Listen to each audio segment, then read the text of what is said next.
ఈ మాట కంటే ముందుగా ఒక చిన్న పాటలోని 2 లైన్లు, ఎందుకు అది సడన్గా ఆలోచన వచ్చింది.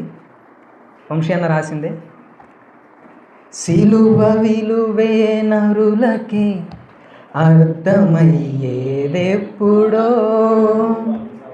విలువ తెలిసి ఆత్మలే రక్షించుకొనుట ఎన్నడో.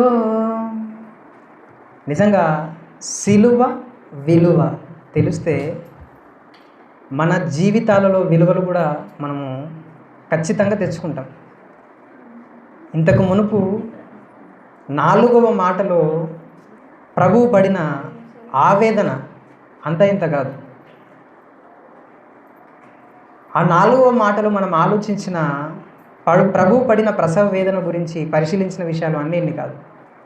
నిజంగా అంతగా ఆయన శ్రమపడి మనకు విలువలను తీసుకొని వస్తే ఈరోజు మనం ఏం చేస్తున్నాము అంటే తీసుకొచ్చిన విలువను మరలా మనం కోల్పోతున్న వారంగా ఉంటున్నాం. వాస్తవానికి నా ముందు ఈ మార్కర్ ఉంది, అందరం చూద్దాం. నా ముందు ఈ మార్కర్ ఉంది. దీన్ని తయారు చేసిన వ్యక్తి దీన్ని ఒక ఉద్దేశంతో తయారు చేసి ఉంటాడు కదా. ఇది నేను తీసుకొని దీన్ని దేనికైతే ఉపయోగించాలో దానికే ఉపయోగిస్తున్నా. అలాగే పెన్ను ఉంది నా దగ్గర, దీన్ని కూడా దీన్ని తయారు చేసిన వ్యక్తి యొక్క ఉద్దేశాన్ని బట్టే దాన్ని మనం వాడుతున్నాం. మైకు ఉంది, దీన్ని కూడా దాని ఉద్దేశాన్ని బట్టే మనం వాడుతున్నాం. అయితే ఇలా ప్రతి వస్తువు వెనుక ఒక ఉద్దేశం ఎలాగైతే ఉందో మనిషి పుట్టుక వెనుక కూడా దేవుని ఉద్దేశాలు ఉన్నాయి. అంతేనా కాదా? దేవుడు మనుషులను పుట్టిస్తున్నాడు అని అంటే మేపడానికి కాదు. భూమి మీద ఆహారము ఇవన్నీ ఎక్కువైపోయాయి, వీరొచ్చి తిని ఆరగించి జీర్ణించి పాపం చేసి చచ్చిపోవాలని కాదు మన దేవుడు ఇక్కడ పుట్టిస్తుంది. మనం పుడుతున్నాము అని అంటే మన పుట్టుక వెనుక ఒక పరమార్థం ఉంది అన్న విషయాన్ని మనం గ్రహించాలి. బాగా ఆలోచన చేస్తే యేసుక్రీస్తు ప్రభువారు పుట్టింది ఎందుకు? యేసు అనే పేరు దాని అర్థం ఏమిటి? రక్షకుడు. ఆయన పుట్టింది ఎందుకు అని అంటే పాపులను రక్షించడానికే. ఆయన పుట్టింది రక్షించడానికి. అలాగా దేవుడు ఎవరిని పుట్టిస్తున్నా ఒక అర్థం పరమార్థం ఉంటుంది. బాగా ఆలోచన చేయండి.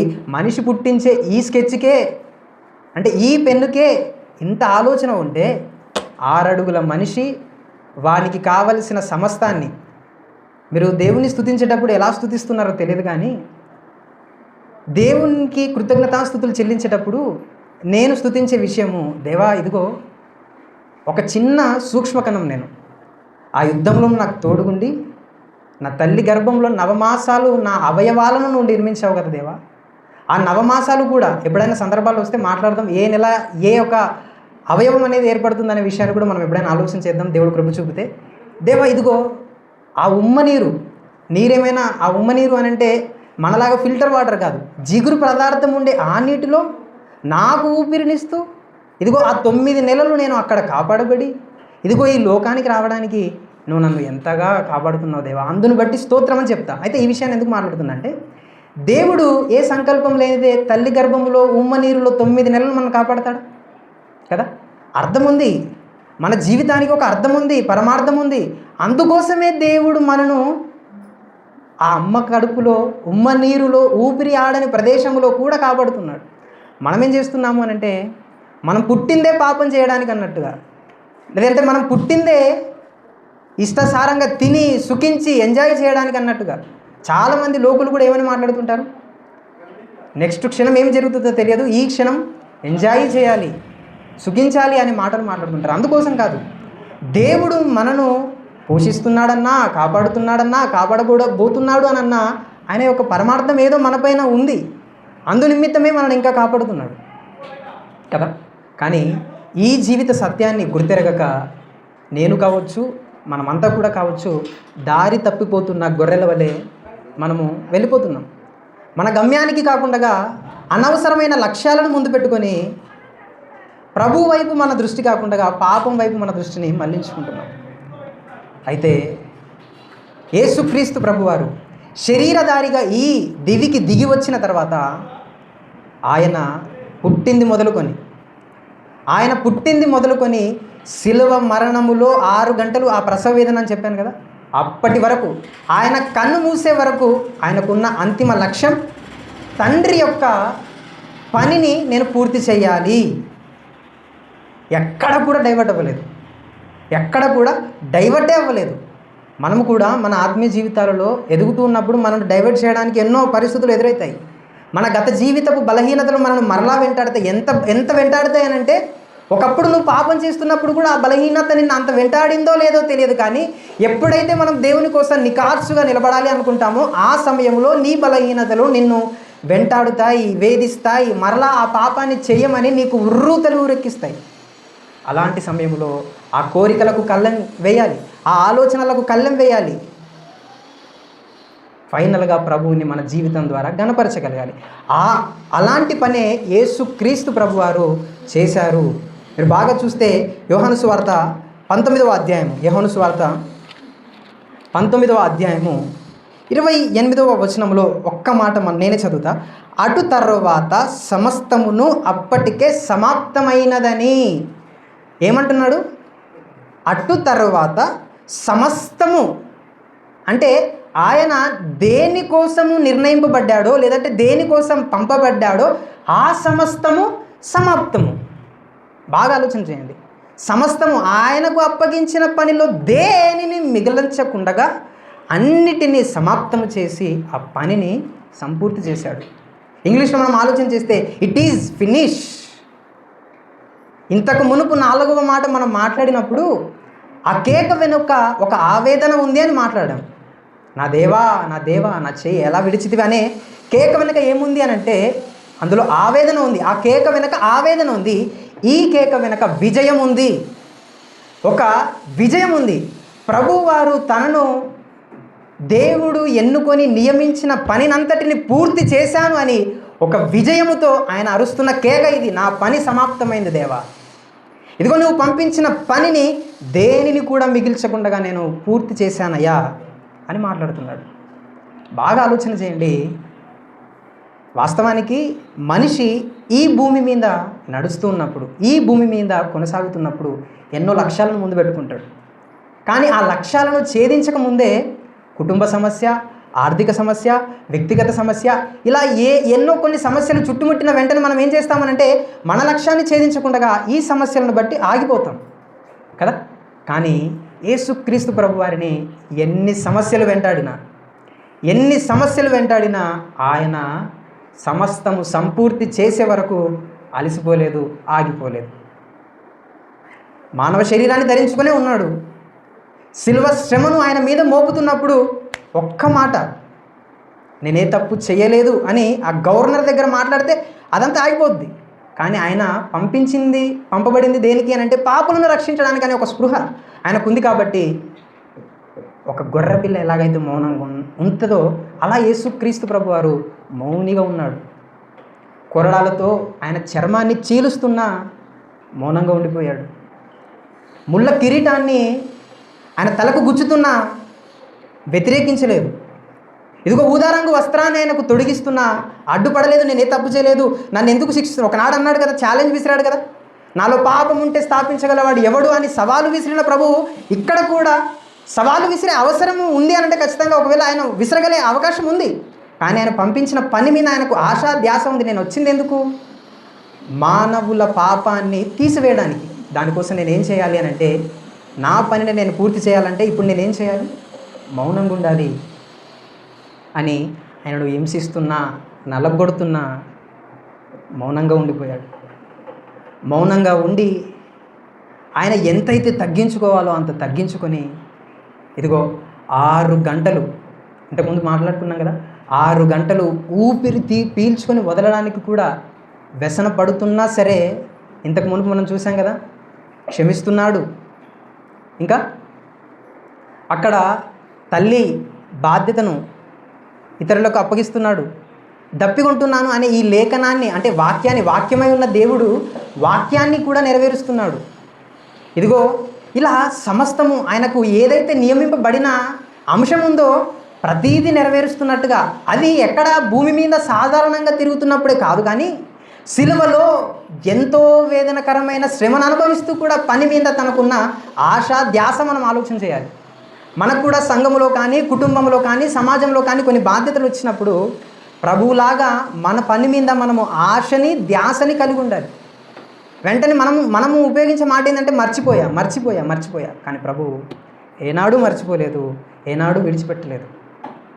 ఇదిగో నిద్రాహారాలు మార్చి అన్నిటిని విడిచిపెట్టి ఇదిగో చీకటిలో ఉన్న ప్రజల దగ్గరికి వెలుగులు నింపే ప్రయత్నంలో అడుగులు వేసి సువార్తను ప్రకటించి ఎన్నోసార్లు ఆయనను చంపాలని చూసినా, రాళ్ళతో కొట్టి హింసించాలని చూసినా ఆయన ఆశ ధ్యాస సర్వమానవాళికి రాబోతున్న శిక్షను తప్పించాలని ఎంతో ప్రభువు కష్టపడినట్టుగా మనం లేఖనాల్లో కూడా చూస్తాం.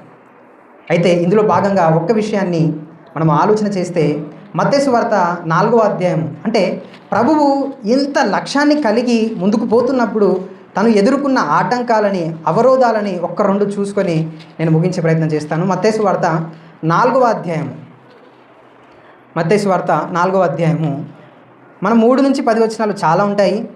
అక్కడ చూస్తే ఆ శోధకుడు ఆయన యొద్దకు వచ్చి, నీవు దేవుని కుమారుడవైతే ఈ రాళ్ళు రొట్టెలగినట్లు ఆజ్ఞాపించమనను.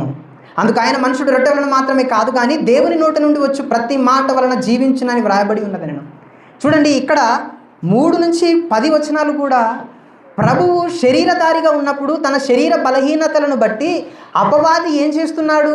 యేసుక్రీస్తు వారిని డైవర్ట్ చేయాలని ప్రయత్నం చేస్తున్నాడు. కానీ యేసుక్రీస్తు ప్రభు వారి హృదయం అంతా ఏం నిండుకొని ఉంది అని అంటే వాక్యం నిండుకొని ఉంది. అందుకే అపవాది ఏ బలహీనతను తన మీదికి విసిరినా వాక్యముతో సమాధానం ఇస్తున్నాడు. అంటే ఈ మాటను బట్టి మనం ఏం ఆలోచించాలి అని అంటే, మనము ఈ లోకయాత్రలో ఉన్నప్పుడు, ముఖ్యంగా ఆత్మీయ యాత్రలో రక్షణ తర్వాత బాప్తిస్మం తీసుకొని సంఘంలోనికి చేర్చబడిన తర్వాత మనను కూడా ఈ శోధకుడు, ఏ శోధకుడు? అపవాది అయిన శోధకుడు మనను హింసించే అవకాశాలు ఉంటాయి. తిండి ద్వారా కొడతాడు, మనకుండే కామం ద్వారా కొడతాడు, మనకుండే డబ్బు వ్యామోహం ద్వారా కొడతాడు, మనకుండే జనాదరణ అంటే పబ్లిసిటీ పిచ్చి ఉంటుంది చాలామందికి, దాని ద్వారా ఎక్కడ పడిపోతావో నేను అక్కడ కొట్టే ప్రయత్నం చేస్తాడు. ఎందుకు? నువ్వు అంతిమంగా తండ్రి పంపించిన పనిలో నువ్వు ఉండకూడదని అది నిన్ను ఎరయడానికి చూస్తుంటుంది. దాని ఎరకు చిక్కితే చాలా ప్రమాదము నీకు పొంచి ఉంటుంది. కనుక మనం ఏం చేయాలి అని అంటే, ఇదిగో హృదయమునందు వాక్యాన్ని ఉంచుకొని ప్రభు ఎలాగైతే శోధకుడైన అపవాదికి సమాధానం ఇస్తున్నాడో అలా మనం కూడా మన దైనందిన జీవితాల్లో వాక్యాన్ని హృదయంలో ఉంచుకోవాలి. ఎలా చెప్పాడు వాక్యం అని అంటే, బాగా చెప్పాడని మాట్లాడుతుంటాం. బాగా ఏం చెప్పాడు అంటే అంతే, బాగా చెప్పాడు అంతే. అందులో అడపా ఏదో ఒక విషయం గుర్తుంటుంది. కానీ మనం ఎంత బలహీనమంటే ఎప్పుడో 10 సంవత్సరాల కింద మాట్లాడిన మాటలు కూడా గుర్తుంటాయి, కానీ వాక్యమే గుర్తుంటుంది మనకు. కానీ ప్రభు దానికి భిన్నంగా తను శరీరధారిగా ఉన్నప్పుడు వాక్యానికి పెద్దపీట వేసి పాపానికి దూరంగా ఉండగలిగాడు.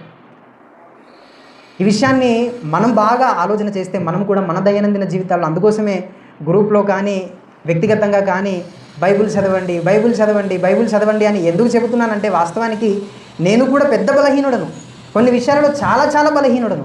కానీ ఎప్పుడైతే ప్రభువుని అమితంగా ప్రేమించడం స్టార్ట్ చేసినప్పుడు, వాక్యాన్ని ధ్యానించడం ప్రారంభం చేశానో, అప్పటి నుంచి నాలో మార్పులు ప్రారంభమవుతున్న ఆ పరిస్థితిని బట్టే నేను కొంతమందిని ప్రోత్సహించడం, అయ్యో ఇదిగో వాక్యం చదవండి, ఇదిగో ప్రార్థన చేయండి అని. ఇవి 2 కీలకం మన జీవితాల్లో, మన ఆత్మీయ జీవితాల్లో. కానీ బాధపడాల్సిన విషయం ఏంటంటే, మన గ్రూప్లో ఇంతవరకు అప్డేట్ చేసిన జ్యోతులు ఆరిపోయాయి, ఆ వెలుగులు వెలిగింపబడకుండా ఆరిపోయాయి. అంటే చూడండి, దీన్ని బట్టి మనం బాధపడాల్సిన సందర్భం ఏంటి అని అంటే, మనము వాక్యాన్ని ధ్యానించకపోతే అపవాది వాడు మనను చాలా కొట్టేసే అవకాశం ఉంటుంది. కనుక పిల్లలు కావచ్చు, పెద్దలు కావచ్చు, వృద్ధులు కావచ్చు, చచ్చే వరకు కూడా మన దైనందిన జీవితంలో నిత్యం జరగాల్సిన విషయం ఏంటంటే వాక్యాన్ని హృదయంలో ఉంచుకోవడం. మాకు చదువు రాదు అని అంటే అవకాశం ఉంది కదా, వాక్యాన్ని విందాం, ఆ వాక్యాన్ని విని హృదయంలో ఉంచుకుందాం. అప్పుడైతేనే మనం శోధకుల్ని జయించడానికి అవకాశం దొరుకుతుంది. దయచేసి అట్టి విధంగా మనం సిద్ధపడదాం. ఇంకా కూడా 10 వచనం వరకు చాలా ఉన్నాయి, నేను చెప్పగలే ఓపిక ఉన్న సమయం మనకు అనుకూలంగా లేదు కనుక మనం ముగించుకునే ప్రయత్నం చేద్దాం. అయితే ఇదే మత్తయి సువార్త 16వ అధ్యాయంలో మరొక మాటను మనం చూద్దాం. 16వ అధ్యాయం, మత్తయి సువార్త 16వ అధ్యాయము 21వ వచనం.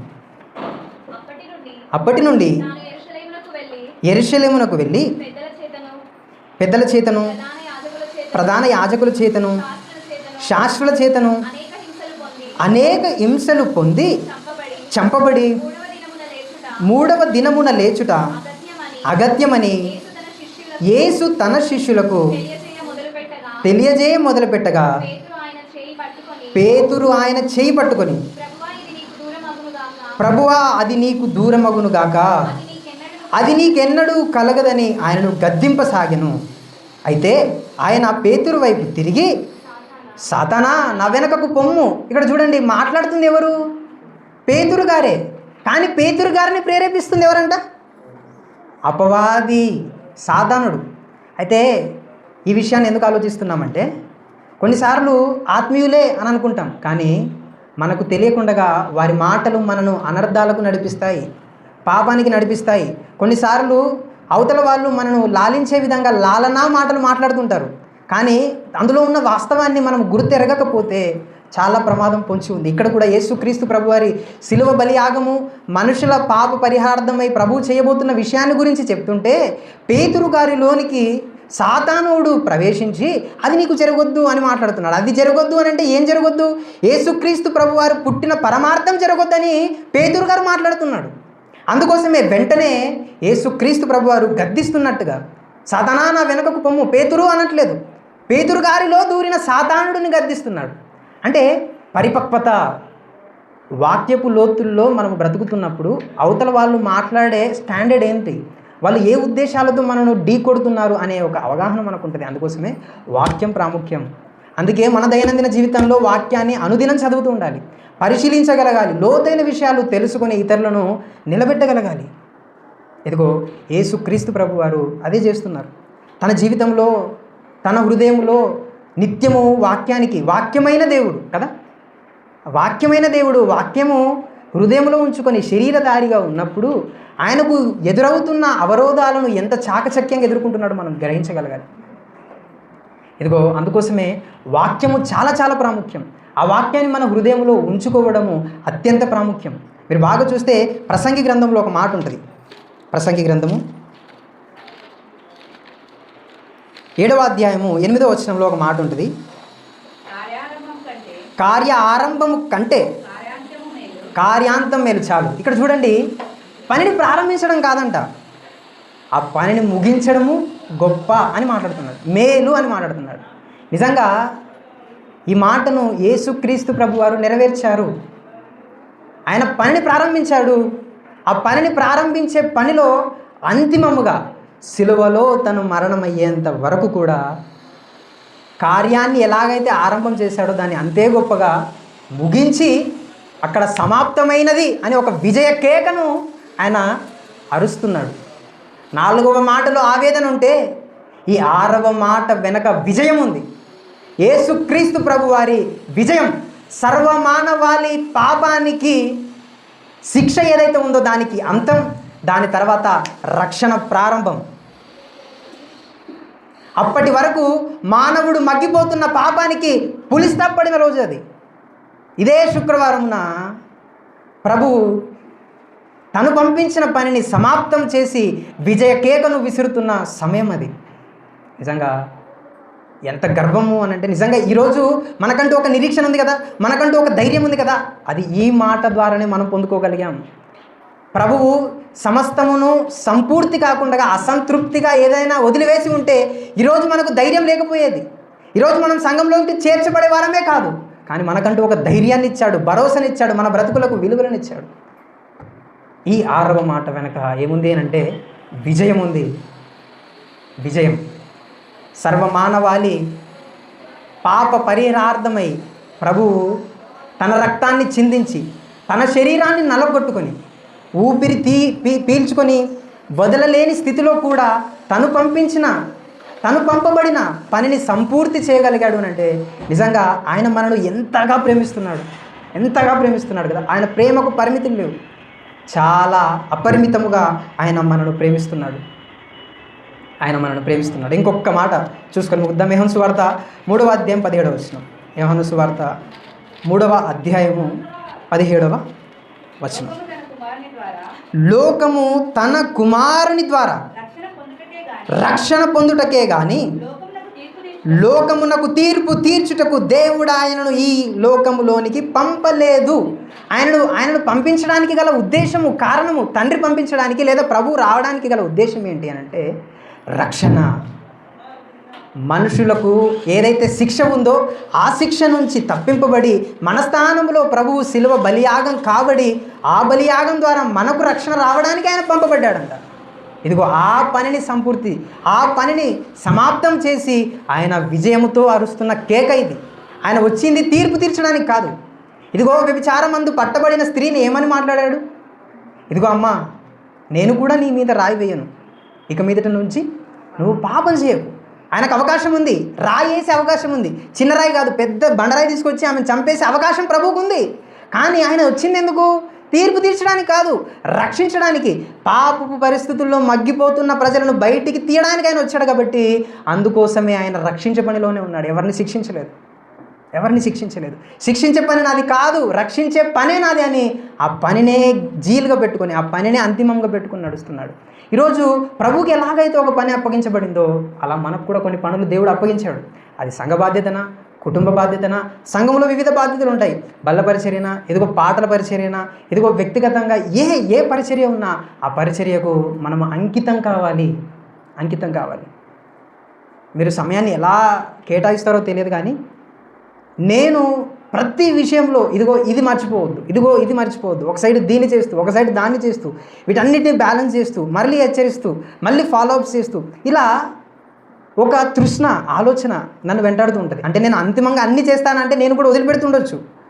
కానీ మనమందరము అంతిమంగా ఏంటి అని అంటే, ఇదిగో ప్రభు నాకు ఒక బాధ్యత ఇచ్చాడు. అది సంఘ బాధ్యతనా, వ్యక్తుల బాధ్యతనా, కుటుంబ బాధ్యతనా, సమాజం బాధ్యతనా, ఏ బాధ్యత ఇచ్చినా మనం ఏం చేయాలి? నెరవేర్చగలగాలి. ఆ నెరవేర్చే పనిలో ప్రభువుకి ఎన్నో శ్రమలు వచ్చాయి, అంతేనా కదా? ఆయనకి ఏమైనా దండలేసి పూజలు చేసి హారతులు పట్టారా? లేదు. కొరడాలతో కొట్టారు, చర్మాన్ని చీల్చారు, ఊదా రంగు వస్త్రాన్ని ధరింపజేసి వీధుల్లో తిప్పారు. ఇదిగో యూదుల రాజా నీకు శుభమని అరచేతులతో ఇలా పని చేస్తుంటే ఎన్నో శ్రమలు ఎదురవుతాయి, మన జీవితంలో కూడా ఎదురవుతాయి. అనవసరమైన వ్యక్తులు మన మీదకి వచ్చి నిందలు వేస్తారు, అవహేళన పరుస్తారు, కొన్నిసార్లు మనను జైలుకి కూడా పంపుతారు. అయినా కానీ మనం ఏం చేయాలి అని అంటే, ప్రభువు పంపించిన పనిని అంతిమంగా నెరవేర్చి, ఇదిగో మనము కూడా ఒకనాడు మన ఊపిరిపోయే పరిస్థితి మనకు ఒకవేళ స్పృహ వస్తే, దేవా నువ్వు నాకు ఇచ్చిన పనిని నేను కూడా సమస్తము సంపూర్తి చేయగలిగాను దేవా, ఈ ప్రయాణంలో నువ్వు నాకు తోడున్న విధమును బట్టి మీకు స్తోత్రమని అంతిమంగా మన ఊపిరిని వదలగలగాలి. అట్టి స్థితిని దేవుడు మీకు నాకు ఇవ్వాలని కోరుకుంటూ ఈ మాటలు